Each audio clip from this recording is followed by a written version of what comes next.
further massive breaking news on World Series News today. It has been reported in the Guardian newspaper and now catching fire around the world that a brand new data dump has occurred. Like in 2016, when the Panama Papers were released, they were the biggest single release of financial information of the world's wealthiest people.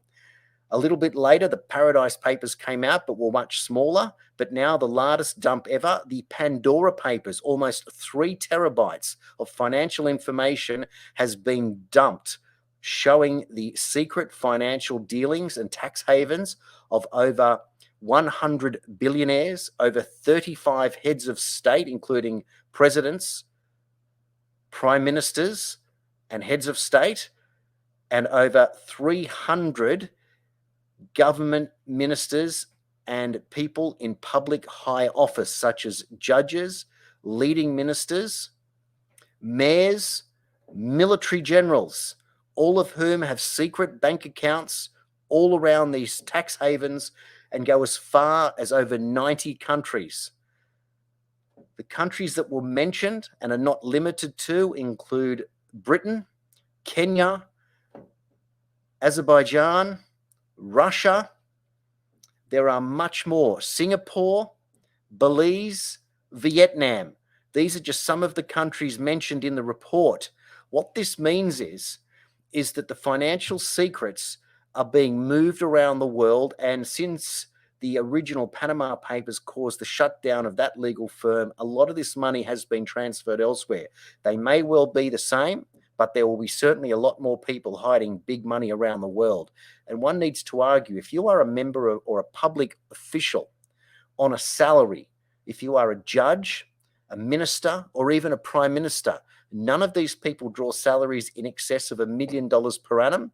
Most would be receiving salaries between $150,000 a year and $500,000 a year. This does not make them wealthy enough to hide big money in overseas tax havens. This just doesn't make any sense. So where are they getting their investment advice? And who, in fact, is giving them the money to make these investment decisions? And how are they accumulating such big money? So the story of the Pandora Papers is a lot bigger than just a financial dump, because it opens enormous questions and enormous doors as to where we need to research next to find out who's making the money, why they're making the money, and what that money is used for, and what exactly is it buying. But as we put these 3 stories together, the looming crisis in Singapore, as they hit 82% double vaccinated, as New South Wales is just about to release itself, having hit this magical 80% barrier as expected very soon. Reports are telling us that the first jab New South Wales is at 88% and the second jab at 67%. So whilst the second jabbers are definitely slowing down, given that by December 1 they can be released into the community, but now we have the Premier and the Deputy Premier and the Transport Minister all resigning in a week, leaving it open for a brand new leader and a brand new cabinet reshuffle. This means that all bets technically are off, and we have to wait and see with bated breath which way they will fall. Will Dominic Perrottet become the next Premier? Will he install people favourites such as Tanya Davies to positions where she should lead in either small business or in health or in areas where somebody who has got the trust of the people can ask the real questions and get down to the real nitty-gritty of what's going on here?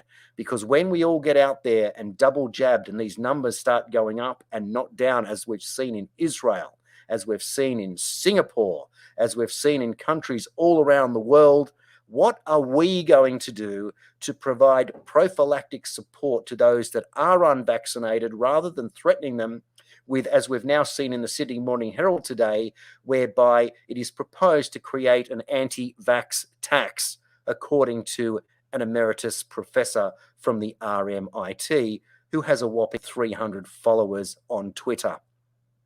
This is what they're proposing. This is unacceptable. We'll never take the jab. They've already taken our livelihoods, our careers. They want to take our homes and our children, and now they want to tax us into rolling up our sleeves. It ain't going to happen, and all we need to mention is that there are prophylactic support out there.